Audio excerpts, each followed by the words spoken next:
Hey guys, Willie Mayette, creator of JAZZEDGE. Welcome to Jazz Piano Daily, where I give you daily jazz and other style piano lessons, all without the BS or fluff. You're just going to learn by doing. Today, we're talking about the jazz minor chord that changed my playing. As soon as I learned some of these rootless chords, it completely changed my playing forever. All right, so let's get into what this chord is.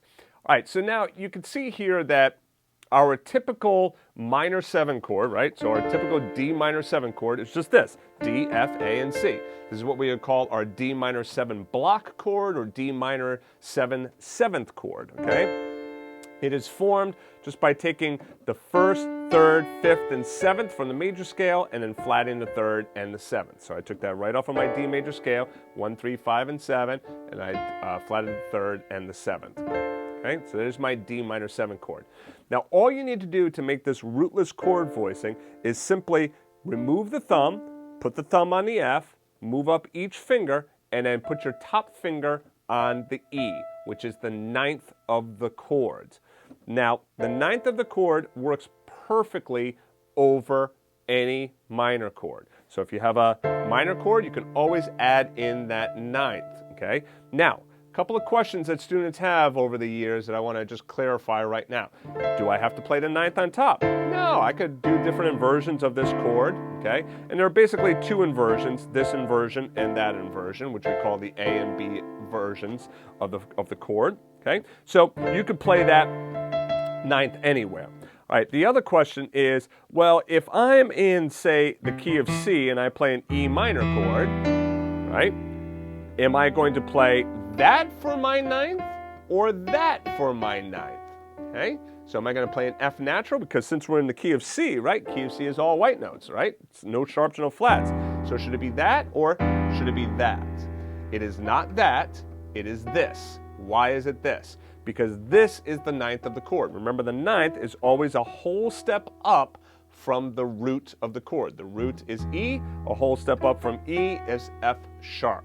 Okay, so the 9th on E minor is going to be F sharp. So I'm always going to take the 9th of the chord regardless of what the key signature is, regardless of what key I'm in. Let's take another chord, A minor 7. All right, well, simply shift up. There we go. There's the A, go up a whole step, and there's my 9th. Now we might also wonder, well, why do we call it 9 rather than 2? Because when I think of 2, I think 2 is replacing either the root or the 3rd, okay? Here, the 9 is not replacing any notes, it's being added on as a tension. Now just take a listen to some of these minor chords that I'm going to play. A flat, D flat minor, F sharp minor, B minor, E minor, A minor, D minor, G minor, A flat, F sharp, F. These are all minor chords, all using exactly the same pattern as this right here. So if you want to kind of get down your jazz playing and understand these jazz minor chords, this is it. That's your pattern right there. That's all you need to know, right? So let's go through a couple of chords, just make sure you understand them. Let's do G minor again. Start with the regular G minor 7th chord. You have to make sure you always know the regular 7th chord. If you don't know that that is G minor 7, then go back to, what was it, lesson number 2 that I did in Jazz Piano Daily about forming your regular minor 7 block chords. Okay, so you got to get your minor 7 block chord first. So once you have that, then all you do is you shift up, and there's a couple of ways of looking at this. I'm going to show you the couple of different ways of looking at this right now. All right, so one way of looking at it is like I did on the D, right? I'll go back to D here for a second. I just shifted up and I played the 9th up top here, right? So I kind of just put my thumb on the 3rd, shifted up my fingers, and then came up a whole step above the root, and that was my 9. So if I do that for G, I'll put my thumb up there, kind of shift up, and by the way, yes, thumb on a black note for chord voicings, absolutely fine. Okay, so get my thumb up there. Also notice the arc of my fingers and notice the depth of how far my fingers are going in. What I see a lot of students do is like stuff like this, like fingernails going underneath, or like, you know, the wrist is in a weird position. Make sure that those fingers are nice and deep, and please, if you have technical questions, technique kind of stuff, take a look at my lesson on pain, tension, and technique. Absolutely fabulous lesson. It's changed a lot of my students playing forever. Talk about the grab technique and proper ways of playing. Anyway, so there's one way in which I can make it. I put the thumb up there and I go up and I get to the ninth. The other way in which I can look at it is go to the third of the chord. In this case, it's flat 3, right? Because it's minor, right?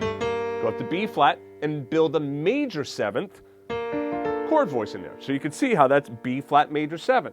Hey, let's try that someplace else. Let's go to C. Okay, well, what's the minor 3rd? E flat, build a E flat major 7th chord. There's my C minor chord. Again, I got the 3rd, the 5th, and the 7th, and the 9th. Now, there's one last way in which you can make the chord as well. Let's go to F, right? So what you could do is you could kind of think of the guide tone method. We haven't talked about guide tones, but guide tones are the 3rd and the 7th of your chord, right? The 3rd and the 7th. So if there's my F minor 7th chord, that's the 3rd, that's the 7th. So what you do is put the thumb on the 3rd, middle finger on the 7th, and then you get the 5th in the middle and your 9th up top. So you could start with your guide tones and then get your other 2 notes right around that. So there's F minor 7. Okay.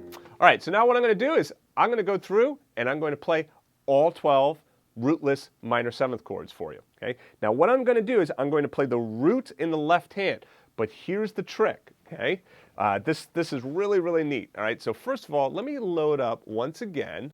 I'm going to load up Autumn Leaves here. Okay, I'll put it over here.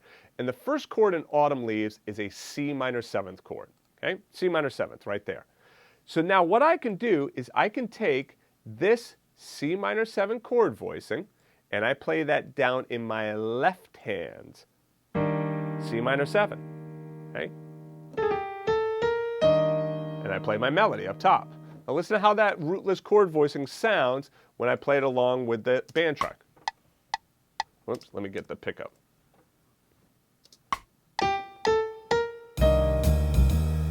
Right, isn't that a sweet sound? Now, I'm gonna kind of let you know that in tomorrow's lesson, we're going to talk about dominant chords. In the lesson after that, we're going to talk about major 7th chords. So if you follow me for these next 3 lessons, you're going to get the majority of your rootless chord voicings. And then you can get a sound like this. Check this out. This is really cool.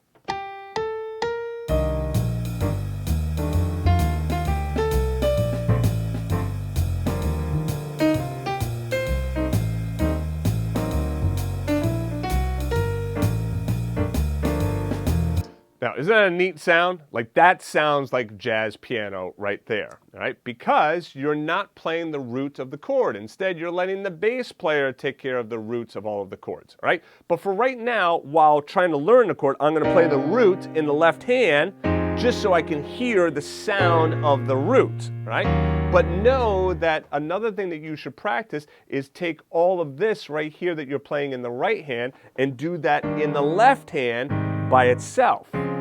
Okay? All right, so let's go through all of them right now.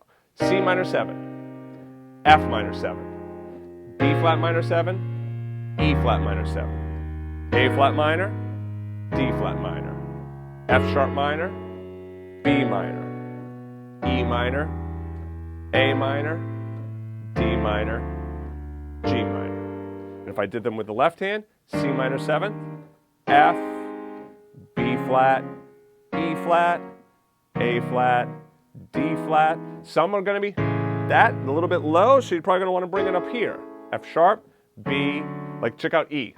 Too low down there, right? So I'd want to play it up here. E, A, D, and then G. Okay? Now, if you want to get all of this sheet music, okay, which I would definitely suggest that you pick it up, be sure to go back to jazzpianodaily.com. Yes, you put in your name and you put in your email address. Yes, I am going to send you some emails, but yes, you get full 24/7 access for free to all of this material. That means you can download all of the sheet music. It's yours to keep. Okay, so I don't know how long that's going to last. I'm not sure when that's going to change and when it might go to a pay site, but if you're interested in getting it now, I would get in and just sign up right here at Jazz Piano Daily. Of course, please subscribe to the channel, like the video, turn on notifications. That way you get to see when I come out with new lessons. And of course, if you have any questions or comments, go ahead and leave them right below. You know, go ahead and tell me what lessons you would like more information on, what topics you would like me to cover. And I want to thank you for watching. Be sure to go back to Jazz Piano Daily, and tomorrow we will be covering, like I said, we're going to be covering the dominant seventh chords. You're not going to want to miss tomorrow's lesson. All right, I'll see you tomorrow, guys.